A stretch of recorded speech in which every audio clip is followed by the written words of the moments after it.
By the authority vested in me by the Senate of York University, I hereby confer on you the degree of Doctor of Laws, honoris causa, admittate ad gradum. Congratulations. Good morning. Good morning, everyone. Chancellor McMurtry, President Shukri, Dean Kaczynski, the Board of Governors, family and friends, welcome. And of course, graduates, you did it. You made it to the finish line. Congratulations.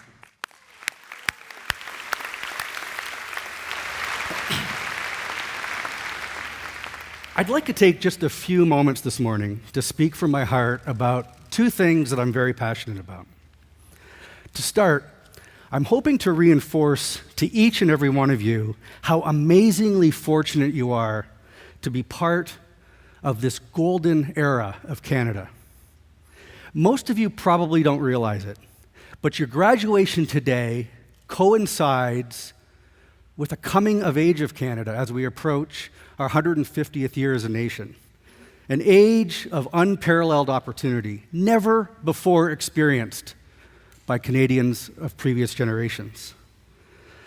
I also want to talk about the difference between participating in life and turning your life into a unique contribution. Now, participating is not a bad thing. It's certainly better than opting out. But it seems like it's just not good enough.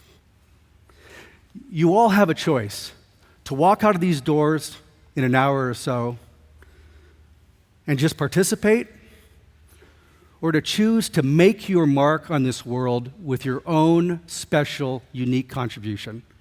So participation or contribution. It's really that simple. Earlier this year, President Shukri and Dean Kaczynski came to see me and Sandra at our home in California. And they offered me this extraordinary honor of sharing this day with you, your day, as a York graduate myself and as a fellow Canadian. But it only took a few days to feel like the dog that caught the bus. Now what do I do? How possibly could I, a stranger to all of you, grab your attention on one of the most important days of your life? How could I say something impactful or insightful or entertaining?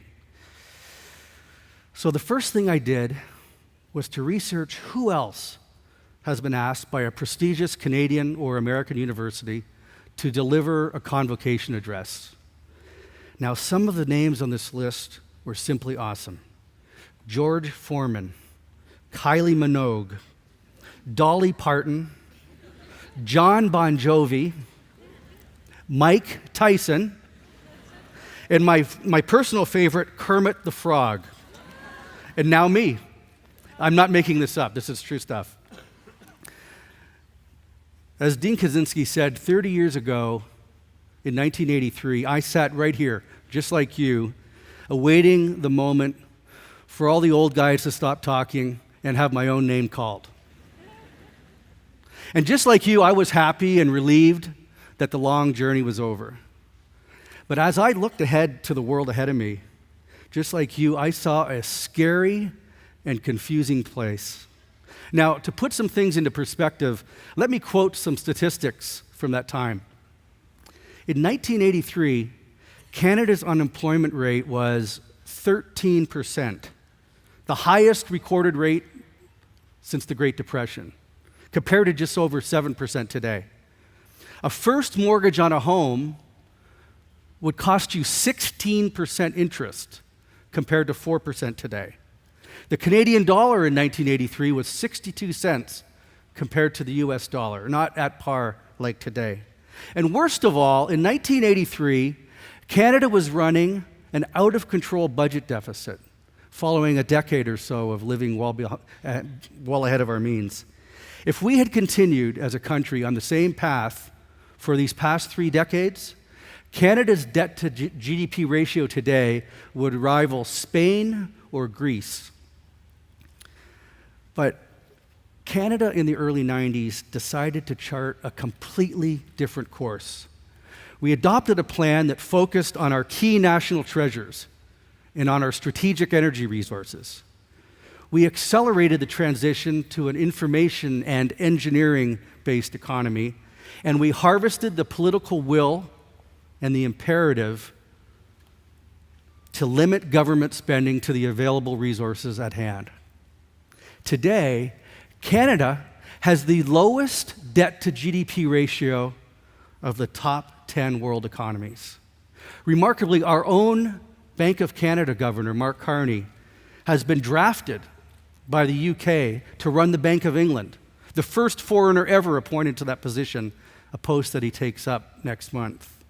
So you now live in a country that is the economic and fiscal envy of the world. But this Gilded Age of Canada has a second component as well. With brilliant insight, Canada has put into place the most innovative, forward-thinking, welcoming, pro-immigration policy in the world, aimed at building the Canada of the future. Engineered to attract the best the world can offer us, with names like Shukri and Kaczynski and Asif and Ma. We didn't erect a tall fence to protect us from the rest of the world. Instead, we are sending a message loud and clear that is being heard across the world. Our borders are open. Bring us your brightest, your most ambitious. Bring us your entrepreneurs and all those seeking a free and just society. Because you see, it's not the institutions or the laws of Canada that make us great. It's the individual contributions by a uniquely diverse set of people, one by one or in groups, that make us great. And the greater the diversity, and the more welcome we are to the world's best and brightest, the better we all become individually, collectively, and as a nation. Now, that spirit of Canada has been wrapped around my wings as a business leader traveling the world for the past 30 years. I visited scores upon scores of countries and filled 6 passports with stamps. But one thing always seemed to happen. I would be in some far-flung country in one corner of the earth, and I would hand my Canadian passport over to a border inspector or to a hotel check-in clerk. And they would look at me and smile, and they'd say, "You're from Canada. I've heard that's a beautiful place with wonderful people." Oh, how proud that always made me feel. Graduates, your science or engineering or environmental studies degree is your own international passport. You now speak an international language of logic and of mathematics, all built around the fundamental objective of building things or making things better. And as a York graduate and as a Canadian, you are now a citizen of the world as well. Today at this celebration, I offer a special congratulations to all of you who came here to study from abroad.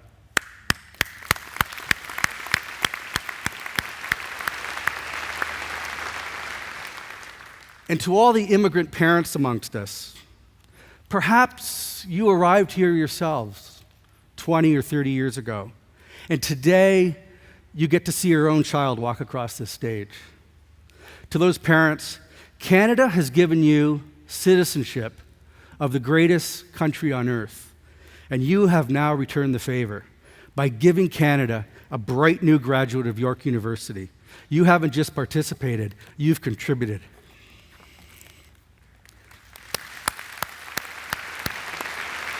And graduates, you too now have a special obligation to give back to our society. You've heard this from several speakers today. So go and spawn an idea or an invention and start a business and hire a bunch of people and make a fortune shamelessly. And then give back, either financially or with your own time or talents. And for some of you, consider offering yourself up for public service or run for office. Don't just participate, contribute. Wouldn't it be great if a future prime minister had the name Shukri or Kaczynski or Asif or Ma? And wouldn't he or she do a fantastic job representing our unique mosaic on the world stage? I think so.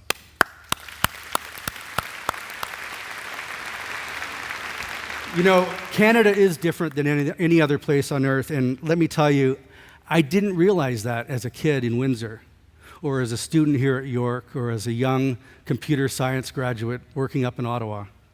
It took 30 years of traveling around the world and watching how all these other societies work and how they interact with each other, and listening to how much they admire us. You know, sometimes in life you have to step away to be able to appreciate how special something truly is. Now, Canada is a country that rewards individual achievement. So people have to be left to their own free will to work hard or to be lazy, to succeed or fail, to win or to lose. And you will each get your own fair share of lucky breaks and unfair setbacks. And God knows I've had my fair share of both. But after a period that will span decades, I can assure you that the lucky breaks and the unfair setbacks will all cancel themselves out. It eventually nets out that the real winners are those that work harder, that want it more, and have the perseverance to pick themselves up from off the mat when they are down. Between that list of my life's high points that the dean just recited, or exaggerated perhaps, I will never forget the times that I've been passed over, when I've been fired, or when I've had a failed business plan. This is not just the stuff of entrepreneurship. This is the stuff of life. Because after the pain, each of these events welcomed in a period of personal reflection and consolidation, and was followed by a renewed sense of purpose and self-improvement. So graduates, revel in the good times like today, but be sure to embrace your difficult times as opportunities to reinvent yourselves, just like successful entrepreneurs. You will achieve a level of peace and happiness that will allow you to go to bed every night knowing that you did your best, knowing that you helped others along the way, and excited about what tomorrow will bring. And love what you do, or just don't do it. And as we all know, there are no do-overs. Whatever you touch or build as engineers or as scientists or as environmentalists, remember that the person that touches it next after you builds from your work, benefits from your passion, from your touch, and from your involvement. So don't just participate, contribute. Receiving this degree is one of the biggest honors of my life. So thank you again to Dean Kaczynski and President Shukri and to the Board of Governors. I really don't deserve the praise, and I am humbled by it. I also want to thank my mother, who is here today, for always reminding us that simply participating isn't enough. But I am most honored to be able to come back to York 30 years after I departed on my own life journey and speak to you this morning. And I hope I can come back again in 30 more years as a guest and listen to one of you guys speak to me. And I hope also that you can better appreciate now the magical timing and amazing great fortune that you have in front of you today with this degree from this university in this golden era of Canada. So graduates, go now and make the choices in your own lives to do more than just to participate, but to lead and to build and to make the world a better place and to contribute. It's all up to you. Once again, congratulations on your great achievement. I wish the best to each of you. God bless you. God bless York University, and God bless Canada.